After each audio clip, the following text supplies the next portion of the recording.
Até que o mar vai. Cara, tem mais água do que terra. Por que a água não invade a terra? Porque Deus estabeleceu os limites da água e da terra. Tudo isso tá na Bíblia. Você pega, mano, no princípio, quando ele fez os céus e a terra, ele disse, haja luz.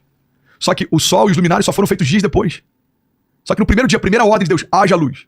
Aí você vai lendo, dias depois Deus faz o sol, a lua e as estrelas. Então que luz é essa que entrou no primeiro dia? Não é o raio de sol. A luz do primeiro dia é Jesus, a luz dos homens. Ele fala, se manifesta, se revela. É por isso que no sexto dia, quando ele vai fazer o homem, ele fala, façamos o homem a nossa imagem e semelhança. Jesus participou de toda a criação, junto com o Pai. O Espírito, ele estava pairando sobre as águas, o Pai está liberando palavras de comando. Qual que é o primeiro convite que ele faz? Filho, se manifesta, se apresenta. Então o haja luz é quando o Filho entra em cena na criação. O Pai, o Filho e o Espírito Santo fizeram todas as coisas. É por isso que quando no sexto dia ele fala, façamos o homem a nossa imagem e semelhança, o Pai, o Filho e o Espírito Santo estão fazendo juntos a criação. Por isso que João diz, no princípio, ele era o Verbo. O Verbo estava com Deus, o Verbo era Deus e todas as coisas foram feitas por meio dele e sem ele, nada do que foi feito se fez. Tá comigo? Então vamos lá.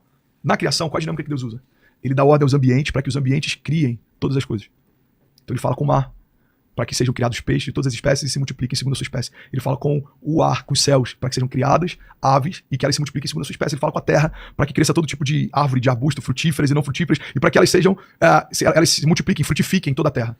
Porque a dinâmica de Deus, cara, isso aqui é muito poderoso, Vilela, que bom que eu não esqueci, mano. A dinâmica da criação de Deus é, tudo que existe é dependente do ambiente em que foi gerado. É por isso que se você tira uma árvore da terra, o que acontece com a árvore? Ela morre. Ela morre. Se você tira um peixe da água, o que acontece? Ele morre. E se o homem que no sexto dia foi criado pela própria vida de Deus, se ele está desconectado da vida de Deus, o que acontece? Ele morre. Então, segundo a fé cristã, todo homem que não está conectado à própria vida de Deus, ele está morto. A gente está vendo uma geração de mortos funcionais. Você funciona, você performa, você trabalha, você constrói, você tem fama, você tem status, mas isso não tem livrado a nossa criação de pensamento de morte e de... Por que alguém consegue performar no que existe de mais desejável dentro do que a vaidade vende, dentro do que a luxúria vende, e ainda assim tem muito sentido vazio? Porque não é sobre ter, cara, é sobre o que te preenche. Vilela, pega isso aqui.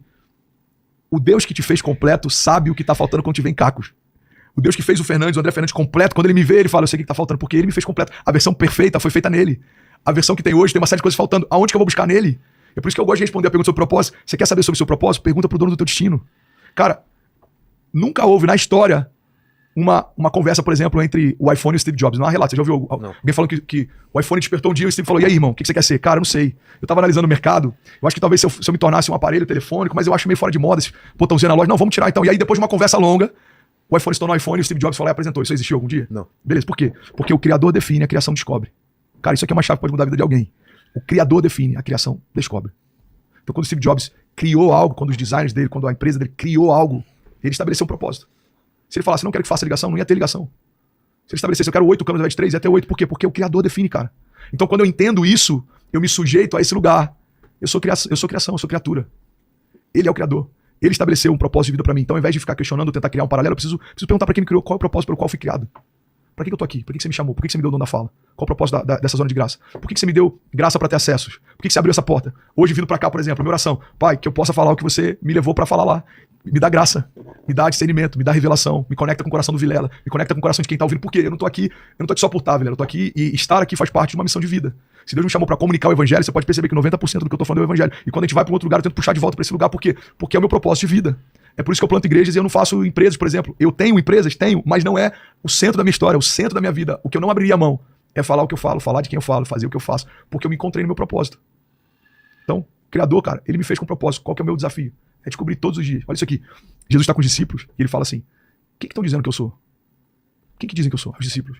Mestre, alguns dizem que você é um baderneiro, outros dizem que você é um profeta, alguns acreditam que você é o Messias, outro que é Elias encarnado, e eles começam a dizer, só que Jesus ele pergunta aquilo, mas na verdade o que ele queria saber é a pergunta que ele faz em seguida. Ele fala assim, mas e vocês? Quem vocês dizem que eu sou? E aí Pedro tem uma das revelações mais poderosas do evangelho, ele fala, você é o Messias, você é o Filho de Deus, você é o Cordeiro que veio tirar o pecado do mundo. Pega isso aqui, Vilela. Pedro tem uma revelação clara sobre a pessoa de Jesus. Aí Jesus fala, Pedro, essa revelação não foi carne nem sangue que te deu, mas o próprio Espírito. E a partir dessa revelação, eu vou edificar minha igreja. A igreja de Jesus não foi edificada sobre Pedro como rocha. A igreja de Jesus foi edificada sobre essa revelação como rocha. Qual que é a rocha fundamental, a base fundamental de edificação da igreja de Jesus? Que ele é o Cordeiro de Deus que tira o pecado do mundo. Então quando Pedro tem essa revelação, aí Jesus, é isso que eu amo, pega isso aqui, irmão. Aí Jesus vai e revela para Pedro uma porção da identidade de Pedro. Ele fala, Pedro, você é Petros, você é uma rocha. Em outras versões, o que ele está dizendo é você é um fragmento de rocha. Porque se você for pegar qualquer geólogo, você pega uma rocha, você tira um fragmento de rocha, você analisa as mesmas características desse fragmento tem na rocha que eles foram retirados. O que Jesus está dizendo é, você carrega, Pedro, a partir dessa revelação, mesmo o DNA profético que eu tenho, a mesma unção que eu carrego, eu vou dar, por isso que ele fala, eu vou entregar para vocês, a partir desse entendimento, a chave do reino dos céus. O que vocês ligarem na terra vai ser ligado nos céus. O que vocês desligarem na terra vai ser desligado nos céus. Porque eu não sou a rocha, mas eu sou um fragmento dela. Eu não sou Jesus, mas eu carrego ele dentro de mim. Eu não sou a vida de Deus, mas eu carrego a vida de Deus dentro de mim. A Bíblia diz que o mesmo poder que ressuscitou Jesus Cristo dos mortos habita em nós. Ou seja, eu não sou o poder de ressurreição, mas eu carrego o poder de ressurreição.